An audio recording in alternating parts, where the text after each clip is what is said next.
Welcome everyone to Inclusive Youth Group Dynamics, in the series of youth ministry webinars. And we could go to the second slide, please. Can somebody do that for me? Thank you so much. Today, I am just your tech support. I am Nancy Combs Morgan, Congregational Life Consultant in the Mid-America region and also the Faith Development Program Manager. But I am happy to be here in support of my wonderful colleagues and also a very gifted leader who they are working with.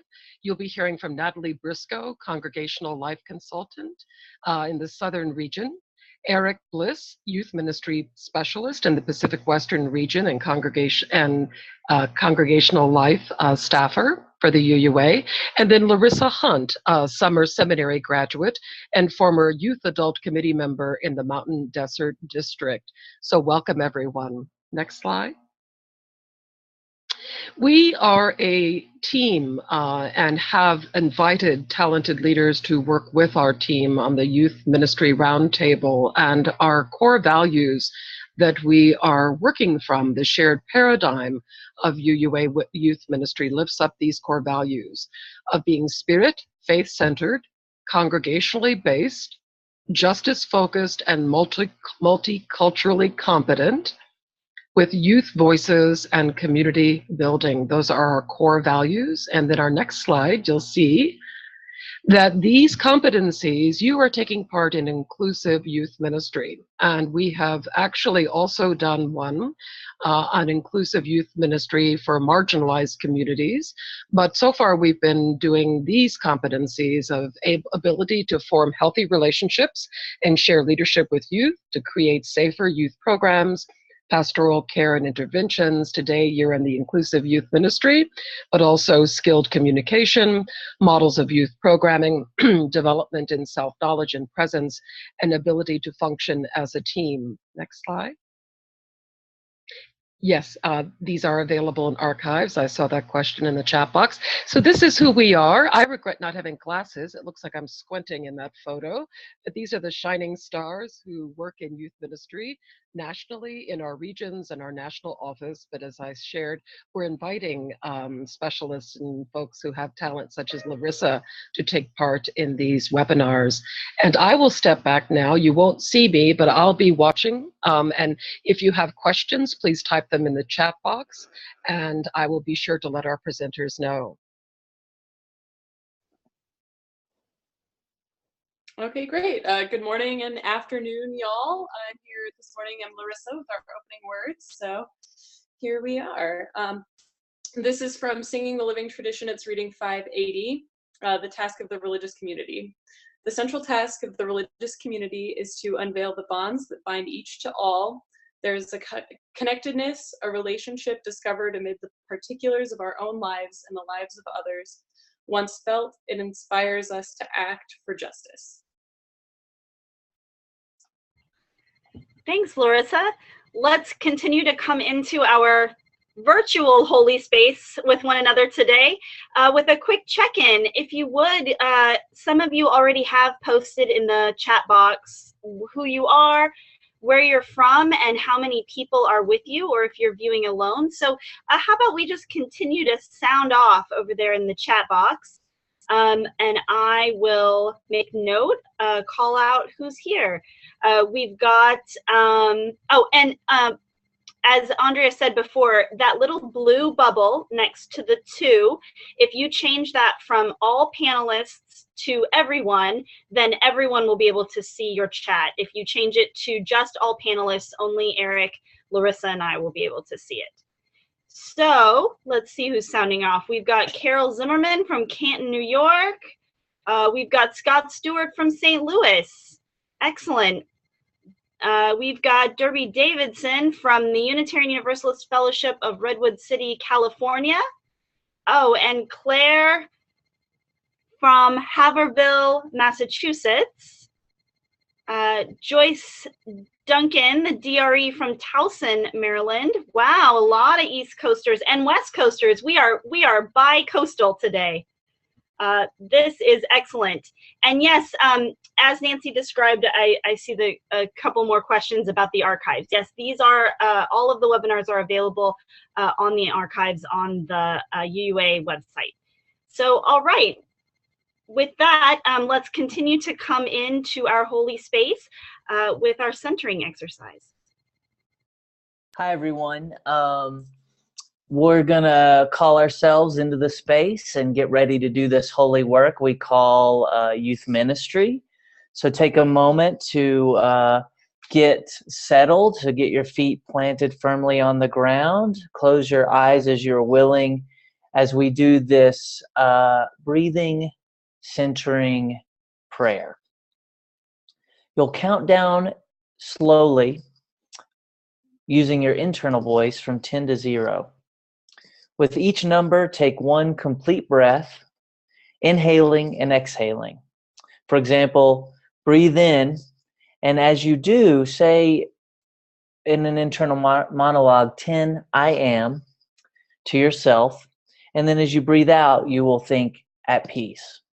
And you'll repeat that on 9, I am, at peace, and so on. If you begin to feel lightheaded, count down more slowly to space your breaths more further apart.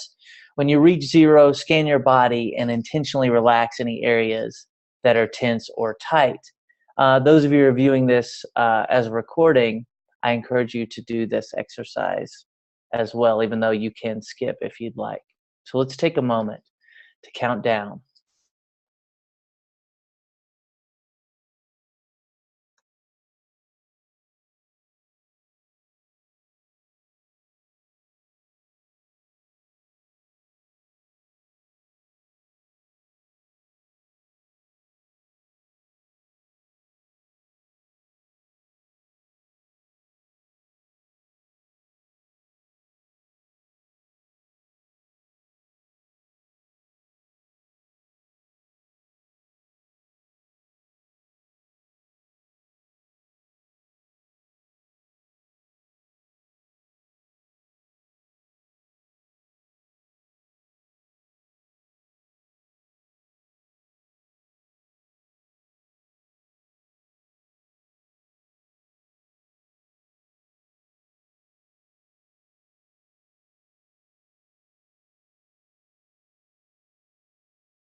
All right, scan your body.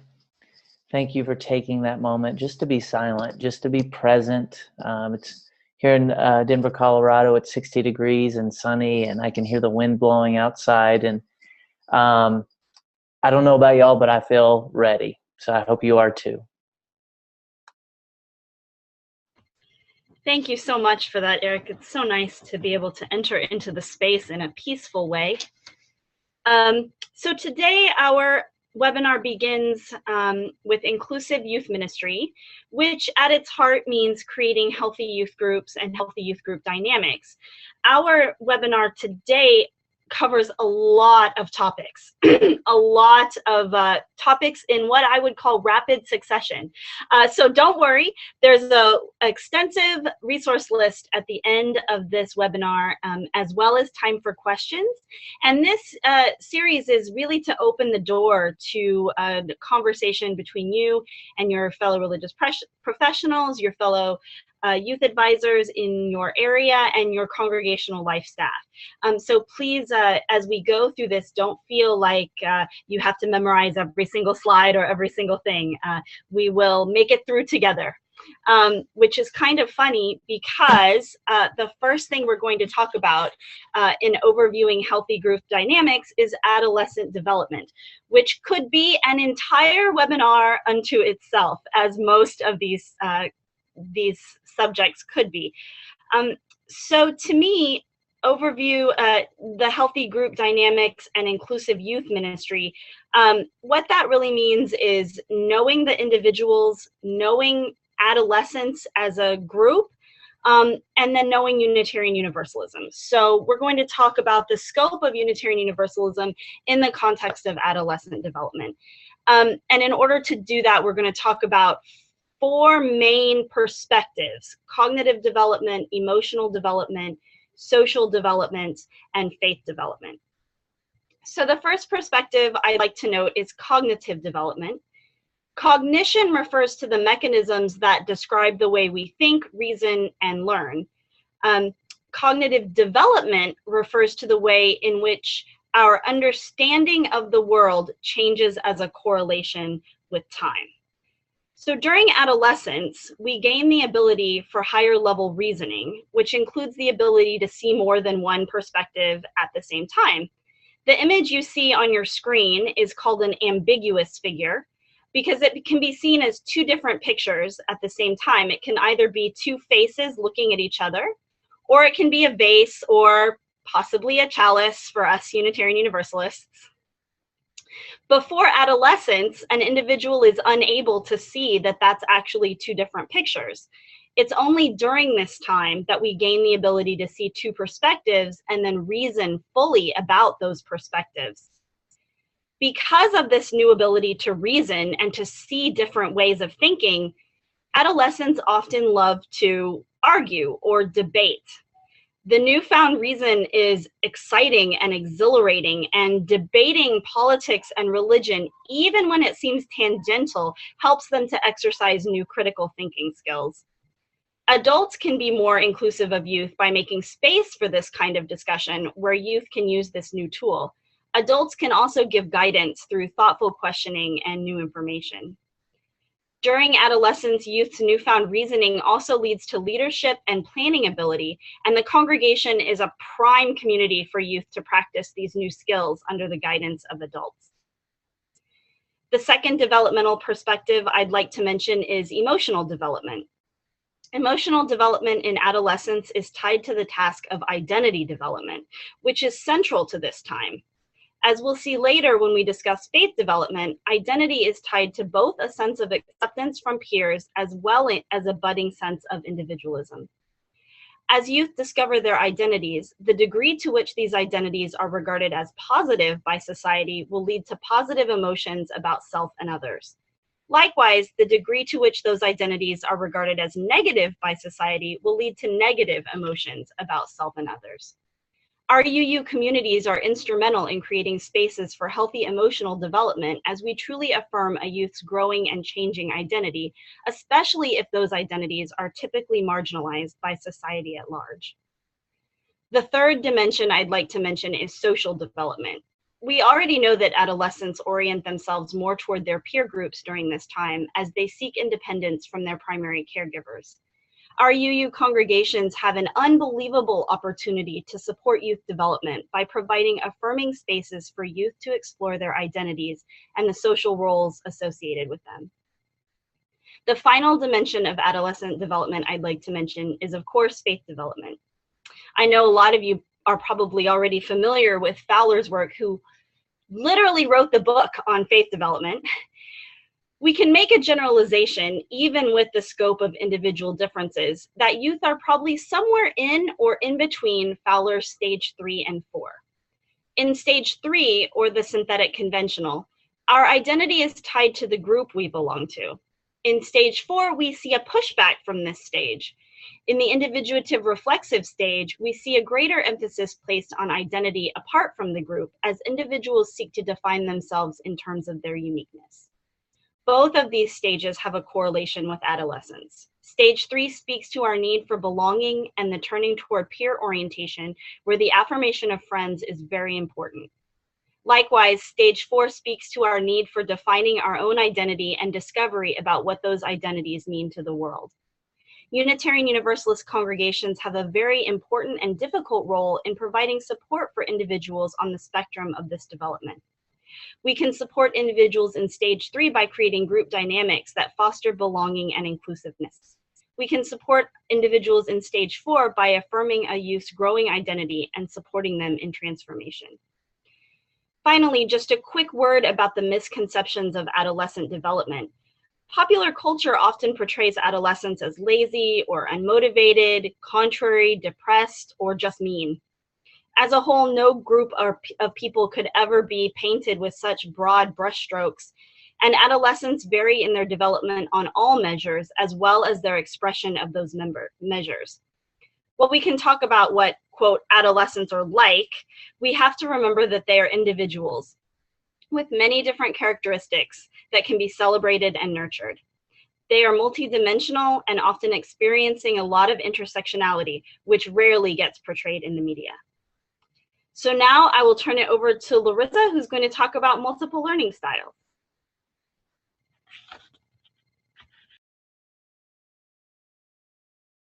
So learning styles are essentially categories based on the different ways that people learn. So as you'll see in the graphic, they all kind of have an interplay with each other, and there's 7 different kinds.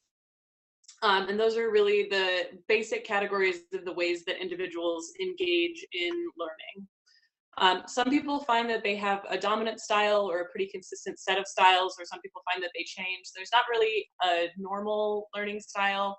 It's just a way for us to, as facilitators, kind of categorize the ways that people learn so that we can create content that can teach to those different styles. Next slide. Okay, cool. So like I said, there's 7 different styles. Visual is pictures, images, videos, anything spatial. Oral is sounds and music. Verbal is words, whether that's speaking words or written words, so worksheets, anything like that. Physical or kinesthetic is body, hands, sense of touch. Logic, really problem-solving based, reasoning. Social and solitary as learning styles are the ones that have the greatest interplay with the other learning styles. Social is preference to learn in groups or with other people, and then solitary is a preference for learning with self-study. So the most important thing is just to acknowledge that they exist and then do our best to teach to all of them. Next. Awesome. So using the learning styles gives us kind of a trajectory as facilitators to create content that acknowledges and teaches to as many of the styles as possible. It is important to acknowledge that we can't always teach to all of them all the time. It's another one of those things where you can't get everybody's schedule lined up at the same time, but do your best to, throughout the course of an event like a rally or a con, get a little bit of everything so that everyone feels included. A lot of times schools only teach to a few learning styles, and then people can kind of get the sense that they're dumb even when they're not, just because we haven't been teaching to their learning style. So it's a really good way to include people in content. All right, I think that's it for learning styles. All right, thank you, Larissa. So far we've talked a little bit about some frameworks for how we would approach designing an inclusive youth group. We've talked about adolescent development. We've also talked about learning styles. So these would be foundations upon which we might build a program or build a thriving community of youth in our congregational setting. Another way we can do that is with covenant. We are a covenantal faith, not a creedal faith. It is the basis of who we are as Unitarian Universalists. To quote our very own website, covenant is the silk that joins Unitarian Universalist congregations, communities, and individuals together in a web of interconnection. The practice of promising to walk together is the precious core of our creedless faith. Covenant is both a noun and a verb. It can be a written agreement among individual community members promising to behave in certain ways, and it can mean to engage in mutual promises with spirit and with other people in communities. So one of the things promised in our publicity was kind of some innovative ways to work with covenant in a youth group setting. And it can get tiresome at the beginning of each year. I'm not sure when y'all engage in your covenant making. I would recommend that it happen early on and regularly throughout the year. But we tend to lean on in our youth communities kind of one mode or one approach to covenanting, which is the brainstorm approach. You know, who's got some ideas for norms that we should use in our community? And in reality, there are multiple approaches, and even some refined models, which I hope to share with you, and hopefully you will be able to use as tools in your youth group moving forward. Some of this information I want to give a shout out to my colleague at the UUA Youth and Young Adult Office, Jenica Davis Hockett. It comes from her Transcendent curriculum, Bringing the Web to Life, a leadership development teaching tool. So first thing, there are three kind of traditional approaches to covenanting. The first is that brainstorm approach. Throw out some norms. What are some things that make you feel comfortable when you're in community? Another way to do it is a scaffolded approach. This is one I use regularly, particularly when working with virtual groups. And what you do is you have kind of a base covenant upon which you draw from, and then you refine it and add and subtract. And this is really, really useful for groups who maybe have never made a covenant before, or those who have made so many covenants it's become kind of old hat.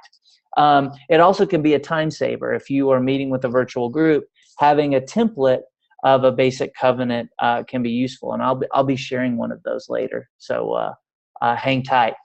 A third approach to covenanting is called the many to one, and this gives everyone a voice. What happens in this approach is each individual sits down and writes down their covenantal norms that they need to feel successful, to feel safe, to feel heard within community, and then those norms are all brought together and vetted, looked at, examined, held up by the community.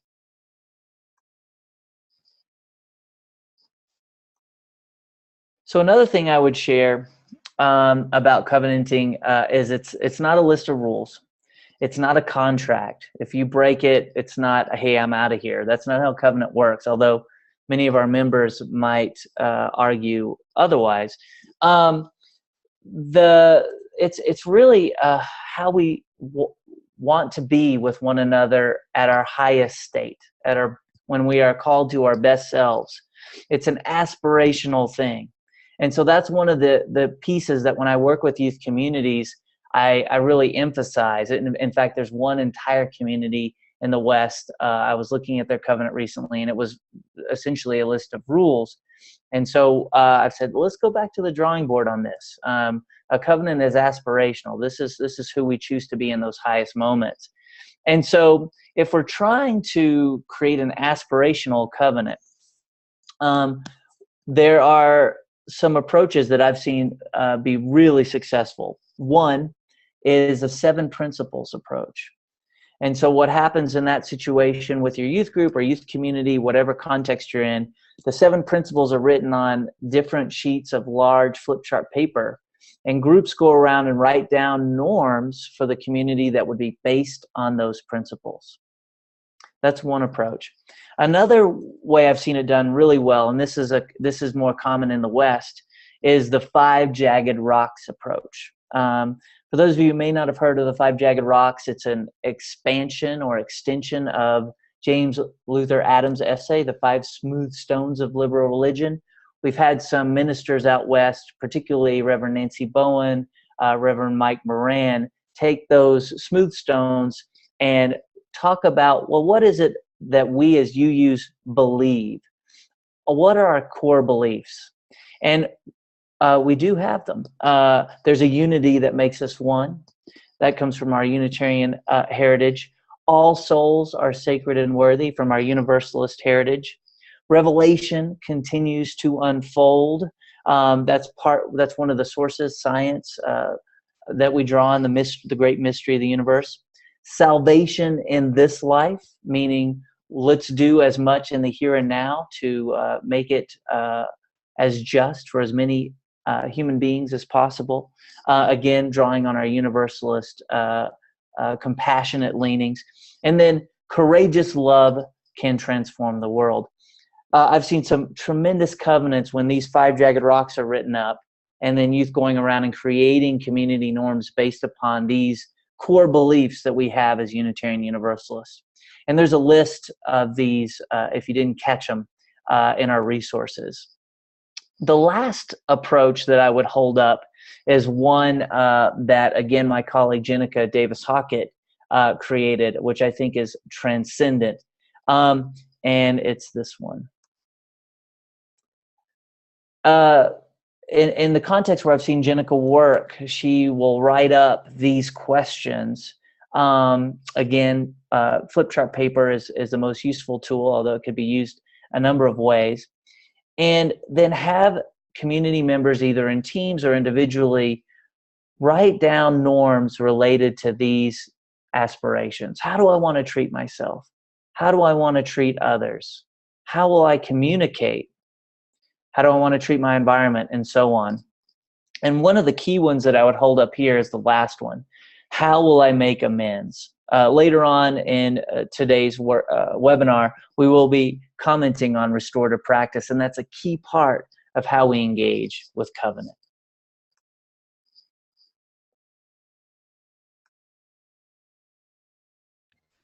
All right, so another key element in creating really inclusive youth groups and youth group dynamics is safety, of course.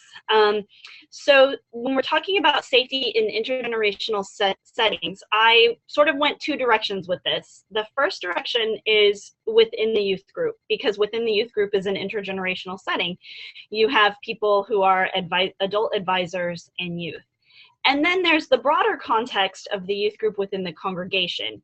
Youth in just a regular congregational setting where there's a broad range of generations represented. So the first thing that adult advisors of youth, or anyone who's engaged in youth ministry, must recognize is, of course, the power differential in the relationship between youth and adults. Inherently, adults have more power in a relationship with youth. Therefore, they must take primary responsibility for the relationship. For me, that looks like two things. First, it means setting healthy boundaries around relationships with youth. And that means knowing that youth group, while it will satisfy many of our longings to do ministry in this world and to do transformative work, it is not the opportunity to relive our teenage years. It is not an excuse to be friends with youth.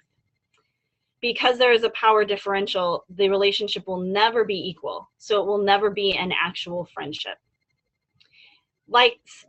Therefore, it's sometimes not appropriate to share everything, all your feelings, all your aspects, everything that's going on in your life with youth, lest we overburden the youth group. Knowing where that boundary is and knowing that line takes practice. And it takes really knowing ourselves as adults to walk that line. The second thing that I'd point out with the power differential in youth-adult relationships is that it might make it difficult for youth to disagree or contradict adults in a relationship. Now, this comes to light a lot in the larger community, in the larger congregation, especially if you have youth that sit on committees such as the Social Action Committee or the Board of Trustees. As adults who work with youth, we can learn to be advocates in these situations to amplify youth voices and making sure that they're heard and that they're taken to heart and that youth get an opportunity to say what needs to be said. It's also important to pay attention to the group dynamics which might center privilege. And we need to be aware of how we can create space for marginalized voices.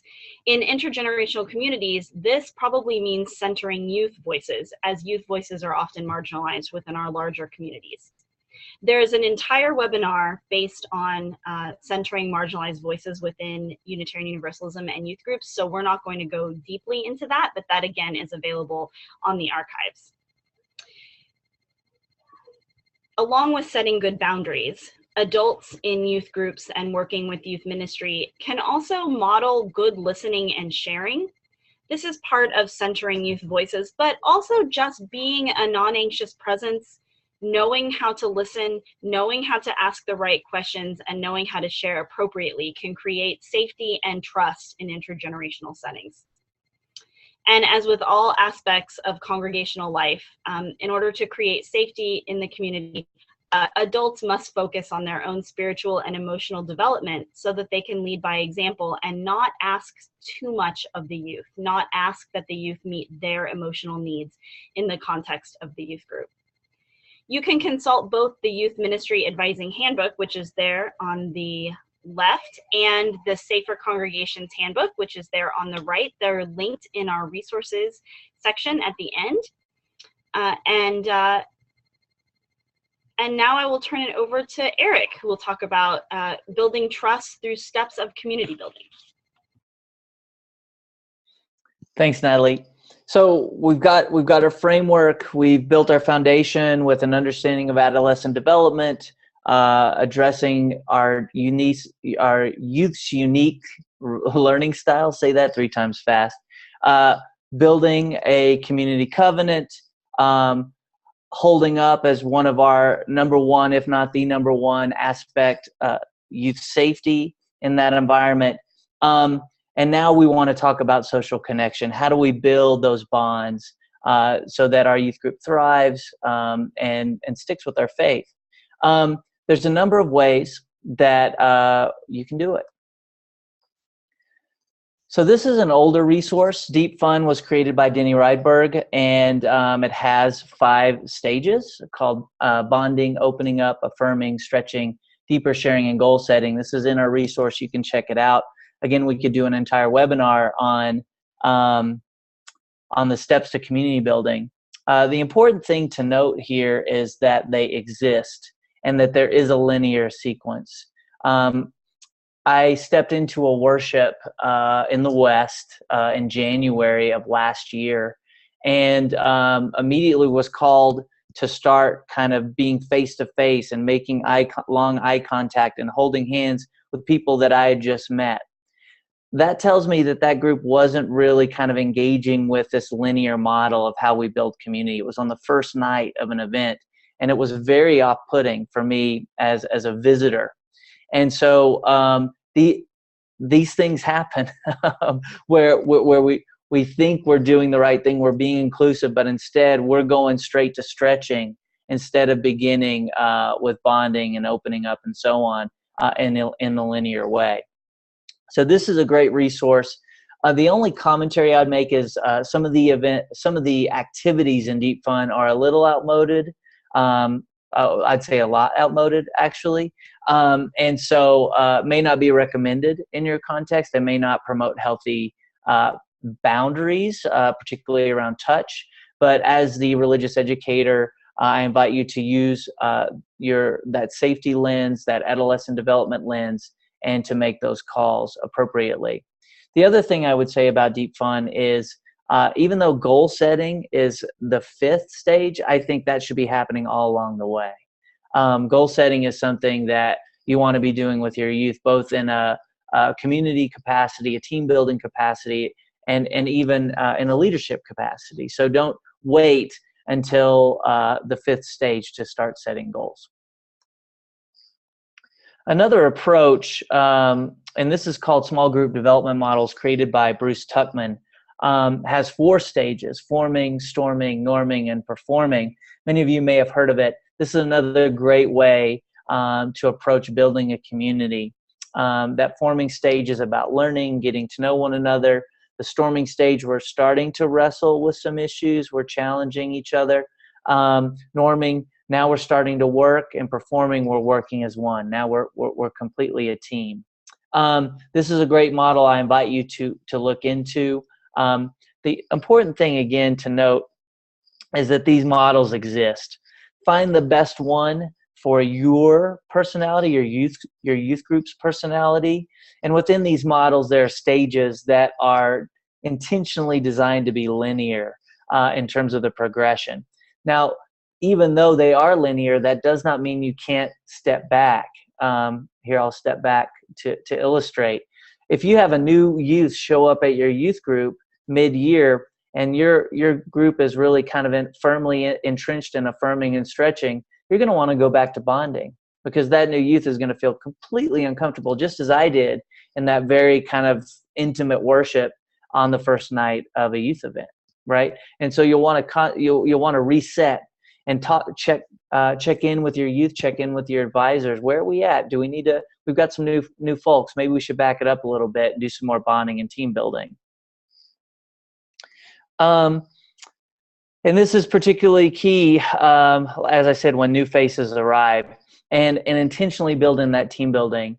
One of the things that I see regularly as I travel around is DREs they'll covenant with their youth at the beginning of the year. They'll do team building at the beginning, ice breaking at the beginning, and then it doesn't happen the rest of the year. Well, what about those new faces?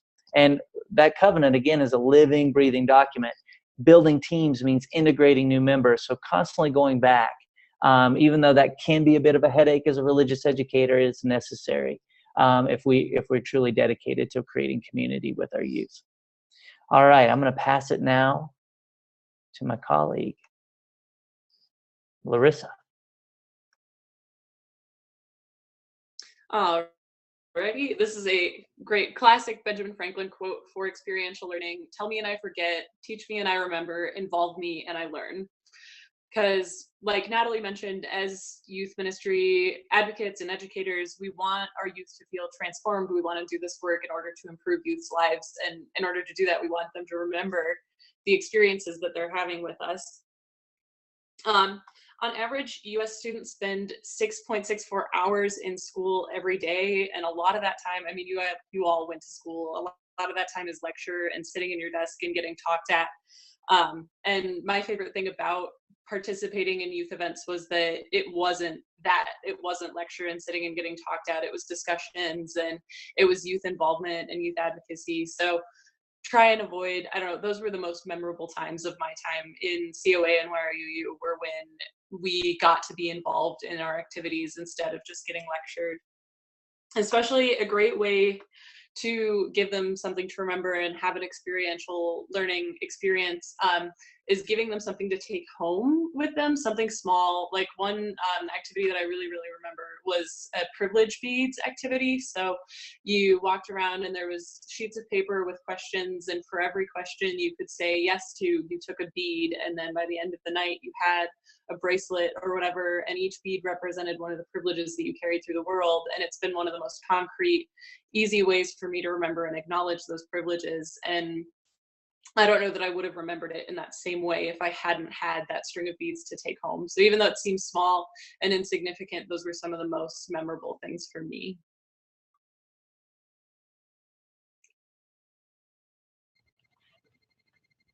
So now we move into inclusivity, which builds on everything everybody just said. So as Eric was saying in steps to community building, one of the first important things that we need to do is to break down the cliques that already exist coming into the youth group. Now, this might mean that some people are further along, have been together longer, have more shared common experiences, and this might also be outside cliques. We work together, we go to school together, we have the same piano teacher. All of these things can form cliques, which just means a group of people who have another common experience outside the experience of the larger group.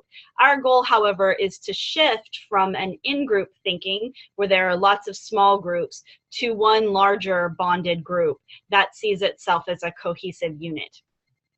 In order to form that one cohesive group, the easiest way to do this is to offer common experiences. So it's important to periodically offer a group a shared experience, often in the form of these experiential learning techniques that Larissa was just talking about, where the whole group can have the same frame of reference. You want to do these periodically throughout the year, not just at the start, like Eric was saying, so that you can continue to build one large cohesive group. You can also do them at the beginning of each event, so that the event sees itself as one large group. Of course, as Unitarian Universalists, we are a covenantal, not a creedal faith. So we can create covenants which also focus on inclusivity rather than exclusion. And that can really be the benchmark of our communities. When we talk about creating and living into our covenants, of course, as we said before, what we're really talking about is creating explicit behavioral norms for the group. So the norms we create can be intentionally inclusive by establishing what I like to call one assumption communities. One assumption communities are groups that we agree to and actively strive toward making only one assumption at all times. And that assumption is that there are a variety and spectrum of identities in the room, including race, ethnicity, culture, religion, ability, gender and gender expression, and sexual orientation, with varying degrees of intersectionality. And some of those identities will not be immediately visible. Setting the one assumption as the standard for behavior is not only a profound spiritual practice for most youth and adults, but it also creates a norm that is intentionally inclusive and makes space for everyone in the group. As with all aspects of ministry with children and youth, adults in the relationship have the responsibility of teaching and modeling that inclusive behavior. This means doing our own work first, and making sure that we uncover all those assumptions that we hold that are automatic and subconscious. We learn that we may treat people differently and we may not even know why. We may not even have a reason. It's just the way it's always been. But in order to create and model that truly inclusive community and move from an in-group to a full group thinking, we have to begin that work. We have to model that. Second, it means practicing active inclusion. That one assumption is a great place to start, but it can become a passive philosophy if it's not backed up by actions. Active inclusion means paying attention to the systems that operate in the room, which may marginalize or exclude individuals when acting in ways that dismantle those systems. So it can be as simple as giving introverts time to think before large group sharing. It can also look like modifying physical activities so all people can fully participate. And it definitely looks like monitoring group dynamics to ensure everyone is participating in the group to the extent that they feel comfortable. Which brings me to group dynamics. So, oh, I'm sorry, I forgot to mention that cartoon on the last page. If we go back one slide, I don't know if you noticed, that is Rudolph playing reindeer games. So Rudolph, it was excluded at first because he was different, and then eventually was included into the in-group. So there you have a wonderful example of inclusivity in all reindeer games. Okay. And then this cartoon says, we like to bring together people from radically different fields and wait for the friction to produce heat, light, and noise. Sometimes it takes a while. So that's just to say, managing group dynamics is also an active task. We don't just like to throw people together and let it happen. We like to actively manage what's happening in the room. So creating inclusive youth ministry means paying attention to all the dynamics of the group.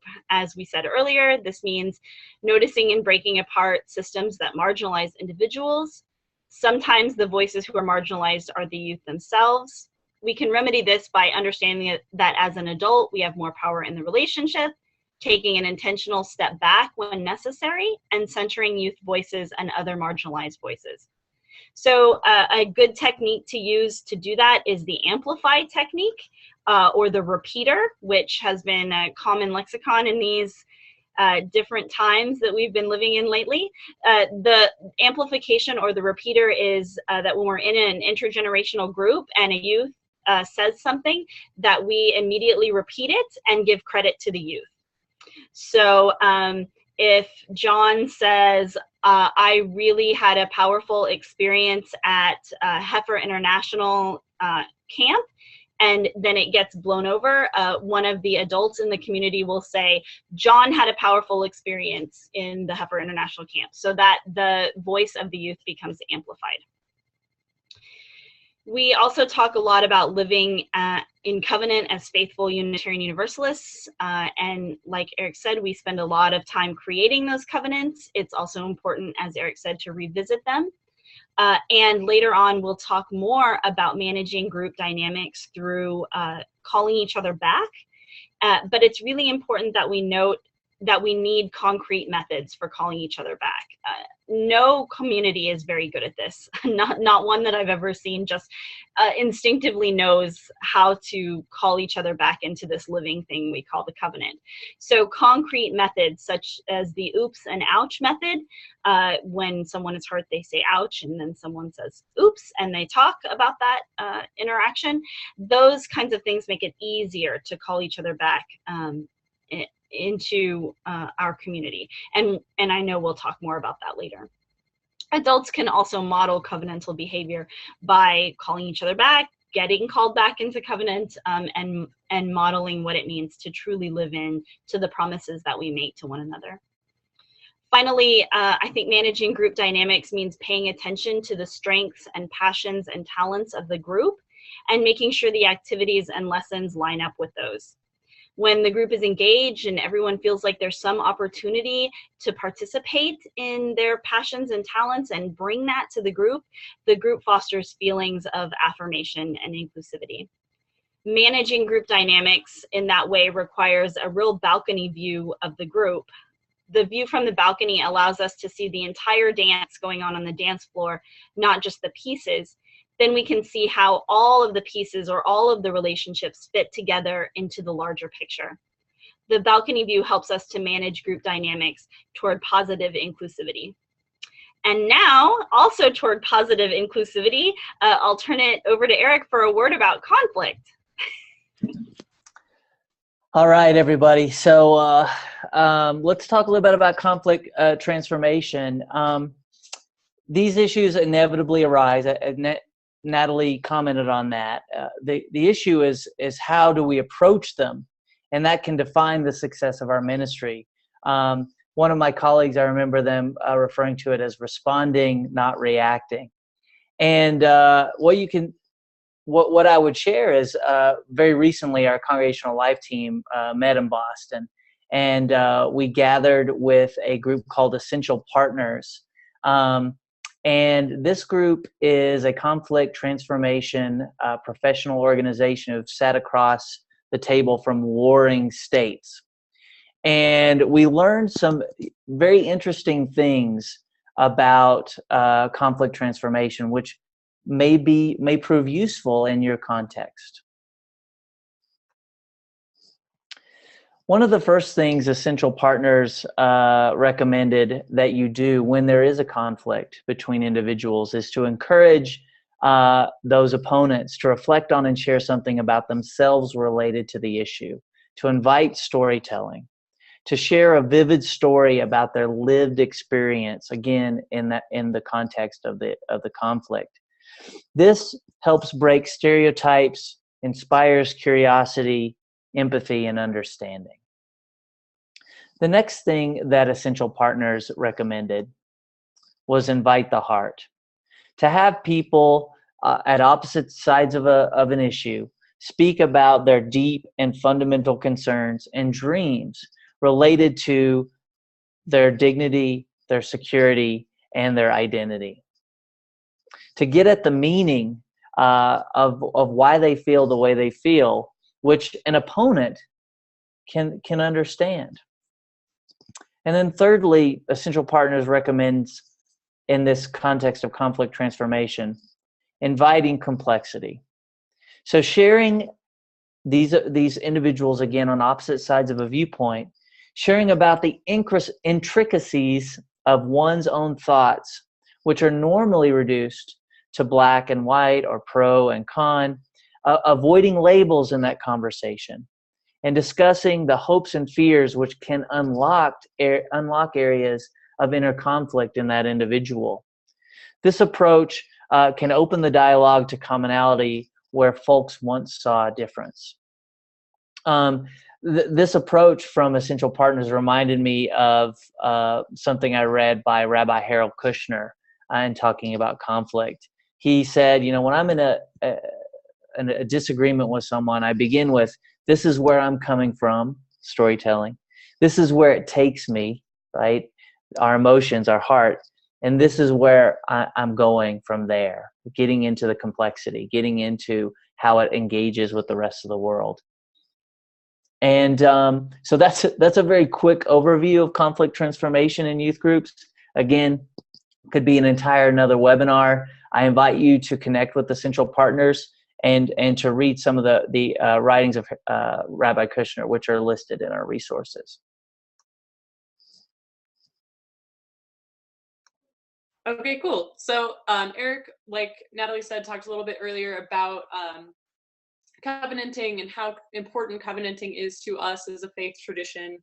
And restorative justice is kind of the way to strive to calling people back in a covenant when there's been those big, hurtful, hard to deal with breaches of covenant. So more like someone brought drugs to a con rather than like, oh, someone is sad because something didn't quite go right. Restorative justice is kind of a model we want to use for those big breaches of covenant. Punitive justice is the justice model that we see in our everyday world with our big industrial prison system. It's an authority-based justice system that's based on seeking retribution through punishment rather than through healing the community. And it really requires responsibility to be taken through taking punishment rather than taking, I did this, this is how it made people feel, and taking responsibility in a way that heals the community. It doesn't really allow for the person who committed those hurts to be invited back into the community, which is what we want with a covenantal community. We want people to be able to say, like, yes, I did this and I'm sorry, and make amends in that way, and then be allowed to be called back into that community. Because otherwise, in punitive situations, they're kind of just out forever. And we don't want that. That's not very positive. Whereas with restorative justice, it's more of a community-based model, and it focuses on constructive solutions, and it really involves any victims of the hurt to allow them to have that agency to say, this is how it made me feel, this is what would make me feel better, how can we work this out, so that everyone feels like that hurt's been worked through and taken away. And it allows the accused to make amends and rejoin the community, which is what we want youth to be able to do when these hurts happen. All right, I think that's everything for that. Going to turn it over to Eric for more. Thank you, Larissa. A perfect kind of framework to the approach we really want to take in our youth models. And so in this segment, I just want to hold up a specific restorative justice model that I've seen work well in intergenerational context. Setting the stage, I use this model after an incident, again in the West, that's where I work, related to a racial justice incident at a 200-member youth community with adult sponsors there at the table. And as a result of this incident, there were folks who were very, very and understandably outraged. There were families threatening to withdraw participation. There was a lot of crosstalk and very little real sincere dialogue. And so we brought these individuals to the table, about 10 folks, an intergenerational group, youth and adult members. And the key piece of this model is that it's rooted in covenant. And that covenant begins with, we had a scaffolded covenant because we were time constrained, and we wanted to make sure that we could begin with a good baseline. Respecting the group process, speaking in I statements from a place of personal truth, refraining from crosstalk, deeply listening, honoring privacy, and then we asked the group to add any additional elements that they wanted. The rest of the model, it's facilitated, begins with a centering exercise, much as we did today, to kind of bring down any sort of anxiety or temper that may be brought into the space. There are 3 rounds, as I mentioned, with no crosstalk, and with also an impartial process observer that reports after each round. And in your resource packet, there's a link to this exact model. So I'm just kind of talking you through it. You don't have to be madly scribbling notes. You'll be able to see it later.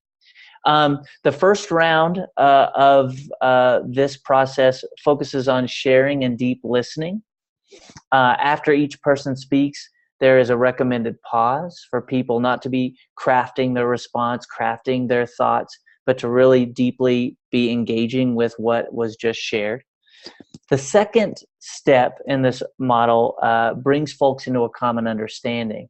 And so rather than going in a round as we did in the first segment, in the second segment, after someone shares, people may respond back and forth within the confines of covenant, and also within the respectful process of the norm set up, where there is some time in between each statement and people aren't just kind of yelling back and forth. And then the third round is a round of takeaways. And what was really illustrative from this event, bringing folks with lots of passion, lots of anger, lots of hurt feelings, is by the end of it all, deeply listening, getting that process observation, building covenant together. Folks who were on opposite sides of the issue were hugging at the end, and there were tears of joy and release. It was a beautiful thing. And so this model that, again, is shared for you as a resource in our section here shortly, I strongly encourage you to look at it, to examine it, and then adapt it for your use.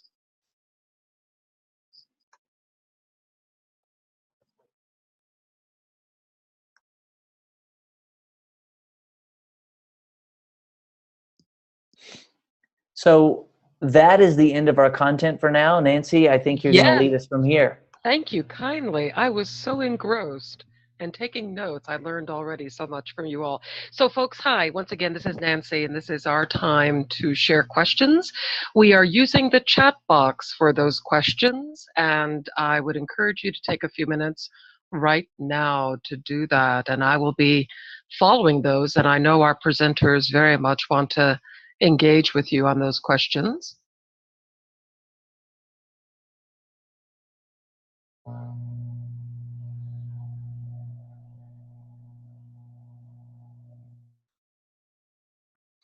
While folks are typing in, I just want to lift up a couple things. First, this is Larissa's first webinar. Larissa was a youth from MDD and was a tremendous leader, and has been tapped into some other initiatives going on. Because Larissa, do you want to share what your vocational pursuit may be? I don't want to put words in your mouth.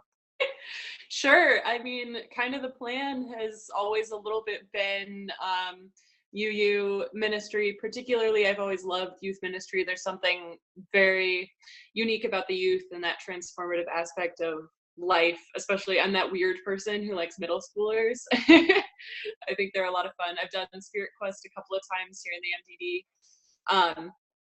Yeah, I'm studying communication at the University of Utah. I'm a second-year student, and after that, maybe theological school. We'll see.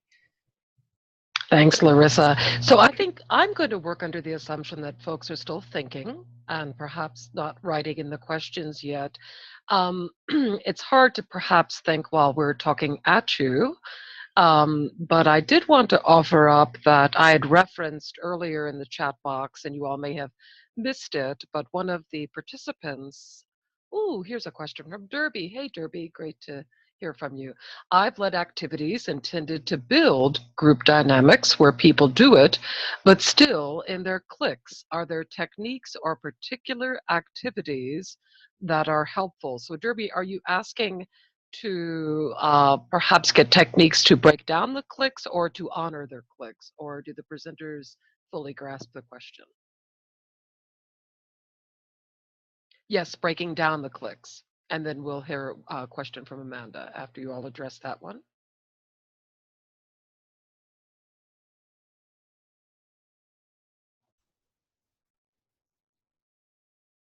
One thing we used to do at our events, I don't know if they still do it in the MDD, but we would do scrambles, and we would just have everyone had to get up and run around the room when we were in, big circle groups, and everyone just had to run around the room and sit somewhere new with someone they hadn't sat next to before in that event. And it was fun because it was a good energy break because everyone got to sprint around the room, and then also it ended up with people sitting with someone that they probably hadn't before. Thanks, Larissa. And from Amanda, she would love to hear more, or Amanda would love to hear more about navigating crosstalk and how to shift away from cliques into greater inclusivity or into inclusivity.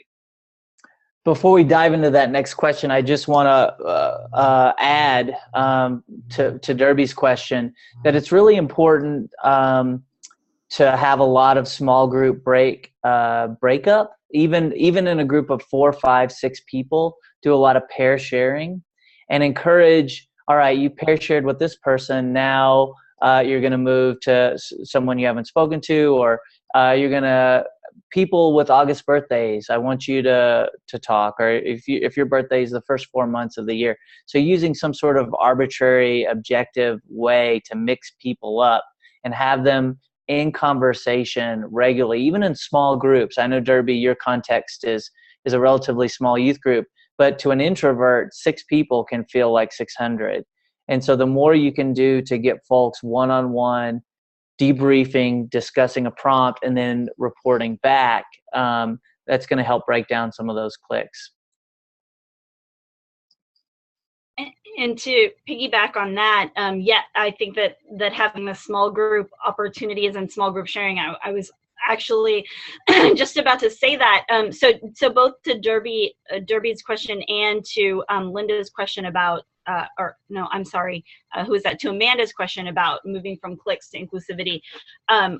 One technique that I've used is to intentionally break the cliques that exist, are to say everyone self-select into a group of 3, and then what will happen is people will gravitate toward their clique or toward their friends, and then you assign some random arbitrary thing.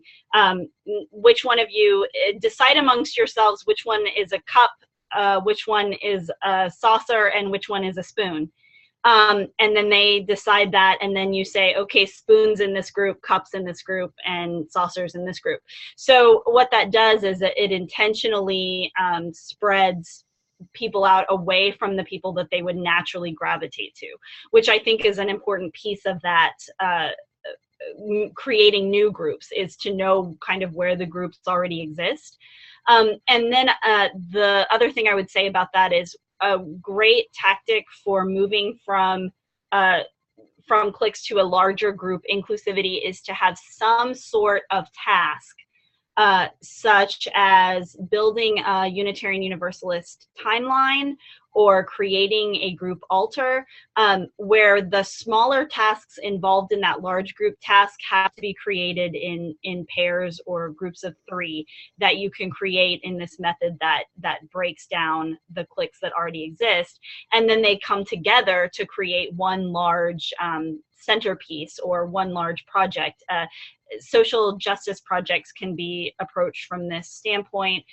So can fun and games like ropes course kinds of things, in order to get the group to not only have one-on-one interactions with people that they wouldn't normally gravitate to, but to also build the idea that we're all doing this together, that we're all doing one large thing, one common shared experience that we all have.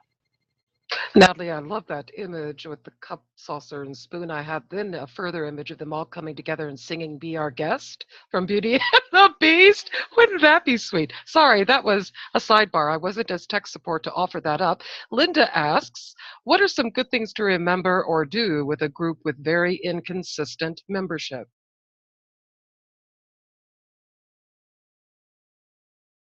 So I would hold up what Natalie said about team building. I think team building is critical. And so whenever you have opportunities to bring folks together, doing activities that are going to give them a sense of kind of togetherness, and that they depend and rely upon one another, both within the context of the youth group, but also in terms of attendance. Like, a team can't function if its team members aren't there. And so doing intentional team building, starting small, building from there. There's so many resources on the web. You can just Google youth team building and you'll find a million out there. Another thing, going back a question to the crosstalk issue, is having it integrated into the covenant, and then inviting a youth and adult to partner to be process observers, so that when crosstalk is happening, the youth is empowered to say, wait a second, we have crosstalk. And if that youth, if that particular day, that youth is shy or maybe isn't noticing it as much, the adult is there to support them and help them identify it when it is occurring. You can go so far as using a talking implement, but that feels a little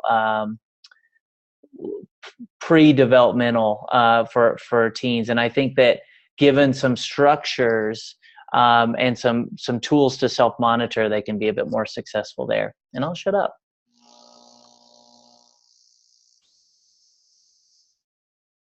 We'll give folks a few more minutes to offer up questions. And while you're doing that, I just wanted to make an observation that a lot of people, when they think about inclusivity in youth ministry, often approach it from a technical fix, that there are specific techniques. And this is really consciousness raising. This is really mindfulness of even having a session after a session where your youth group with adults and youth actually evaluate how were our fellowship games. Did they truly involve everyone? Was it just about physical movement? Was there ways of people of different levels of ability to take part? I mean, it's really, and then how did that act upon our values? Allowing yourself to actually do the debrief, to do the evaluation, to do the reflection. How are we minding our covenant?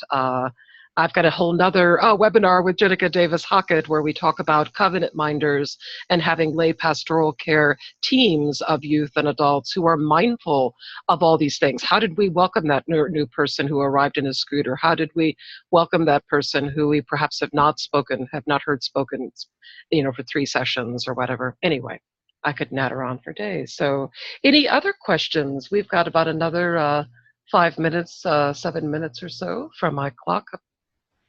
Nancy, if it's okay, I'd love to say something about Linda's question about what to do with youth groups of inconsistent membership. Please. That's so much a part of our reality these days, that we can't, the idea that there's going to be 25 youth who all show up consistently every Sunday and can participate and that there's never any change in that group is not a reality anymore. So I always recommend 2 things for groups with inconsistent or choppy membership, and also for small congregations who may only have 2, 3, 4 youth, and it's hard. It's much harder than if you have inconsistent membership, because if you're missing one, it's like you're missing 50%, 25% of the entire group. So the first thing that I might recommend is using a mentorship model where the main focus is not actually the youth group. The main focus is participation in the congregation and relationship with a mentor. And then those mentors can schedule time to be together with the youth outside of the typical youth group time, which may work better if youth are working or having other obligations at that youth group time. It gives you an opportunity to be flexible about the meeting and also to establish a really deep connection that's ongoing in the congregation that doesn't rely on that youth group time. And the second thing that I would offer up is to have monthly meetings with your cluster, if you have one. If you have if you have congregations who are near you who also have youth groups, my guess would be that they are also having this issue of inconsistent membership. And so getting together less frequently, but in a bigger fashion, might help form the youth group into a more cohesive unit. And forgive me for chiming in again. Also, don't use an eye of the needle approach that there's only one way for people to be a member, which is that physical gathering on that Sunday afternoon or Sunday morning. Perhaps even use a Zoom, for an hour or under. I believe it's free. What if you were to have a weekly check-in with all of the youth group on Zoom, and it could then afford anyone to participate as opposed to just that, or other ways to check in. But anyway, sorry, just wanted to throw that in. And I see Andrea's question, are there good resources for mentorship programs? Our youth would like that, and there are safe congregation concerns. Yes, there are safe congregation concerns, absolutely. And so I often go to our UUA's Coming of Age handbook, because there is a great section on mentorship there that can be applied to anyone. And also I've used the Big Brothers Big Sisters mentorship guides, and if you're looking for content for your mentorship conversations, the Soul to Soul, Heart to Heart series from the UUA is a wonderful resource for that.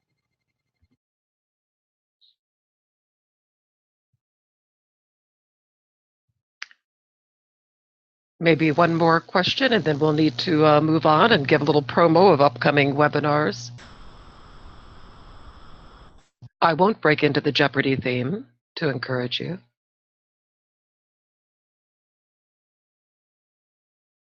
Well, there is still time, but let's go to the next slide. I think we've just got about 4 more minutes or so.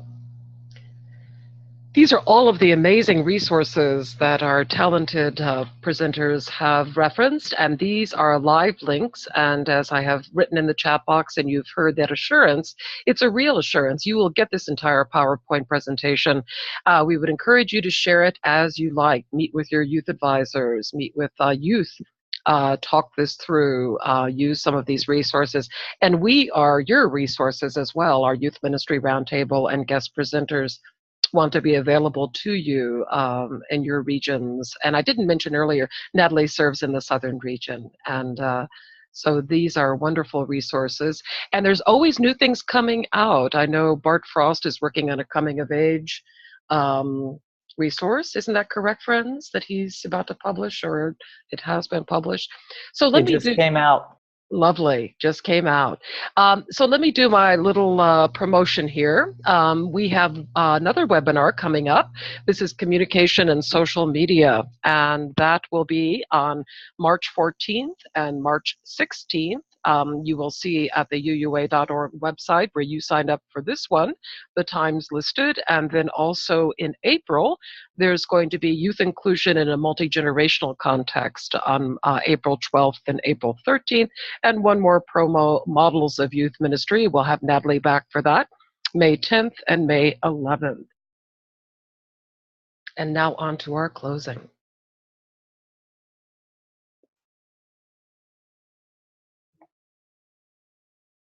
Yes, so I've got our closing words. They're from Becoming. If you're working with youth and young adults and you haven't gotten this book yet, you got to. It's my favorite.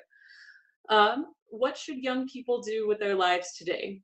Many things, obviously, but the most daring thing is to create stable communities in which the terrible disease of loneliness can be cured.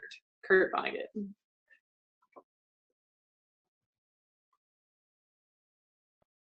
Thanks, everybody, for joining us. If you have further questions, don't hesitate to reach out, and certainly reach out to the Congregational Life staff with the youth portfolio in your region. Thank you all so much. It's good to see you.